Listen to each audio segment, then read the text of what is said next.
Everyone, welcome back to my channel. ഇന്ന് നമുക്കൊരു pizza recipe ഉണ്ടല്ലോ. അപ്പോൾ ഒന്നും പറയാണ്ട് നേരെ റെസിപ്പിയിലേക്ക് പോകാം. അപ്പോൾ ആദ്യം ചിക്കനിൽ മസാലയൊക്കെ തേച്ച് കൊടുക്കാം. അപ്പോൾ ആദ്യം ഞാൻ ചില്ലി പൗഡർ, സോൾട്ട്, പിന്നെ ginger garlic paste and soya sauce ഇട്ട് നന്നായിട്ട് മിക്സ് ചെയ്ത് ചിക്കൻ അങ്ങോട്ട് മാരിനേറ്റ് ചെയ്യാൻ മാറ്റിക്കുക.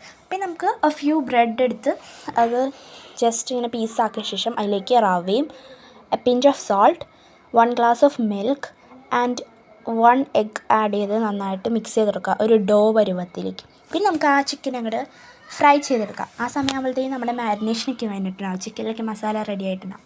പിന്നെ നമുക്ക് പിസ്സയുടെ മുകളിലിടാനുള്ള വെജിറ്റബിൾസ് കട്ട് ചെയ്ത് മാറ്റാം.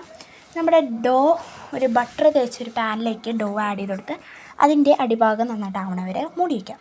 പിന്നെ പിസ്സ സോസ് ഉണ്ടാക്കാൻ ഭയങ്കര ഈസിയാണ്. ബിക്കോസ് നമ്മൾ ചിക്കൻ പൊരിച്ച എണ്ണയും സോസും പിന്നെ സോയ സോസും കുറച്ച് സോൾട്ടും ഷുഗറും ആഡ് ചെയ്ത് കൊടുത്താൽ മതി. എന്നിട്ട് നമ്മുടെ പിസ്സ എല്ലാം സെറ്റ് ചെയ്ത് കൊടുക്കുക. ലാസ്റ്റ് ചീസും ടോപ്പിൽ ആഡ് ചെയ്ത് കൊടുത്താൽ നമ്മുടെ ഈസി പിസ്സ ഇവിടെ റെഡിയാണ്. അപ്പോൾ ട്രൈ ചെയ്ത് നോക്കിയിട്ട് എല്ലാവരും കമൻറ്റിൽ നിങ്ങളുടെ ഫീഡ്ബാക്ക് പറയൂ.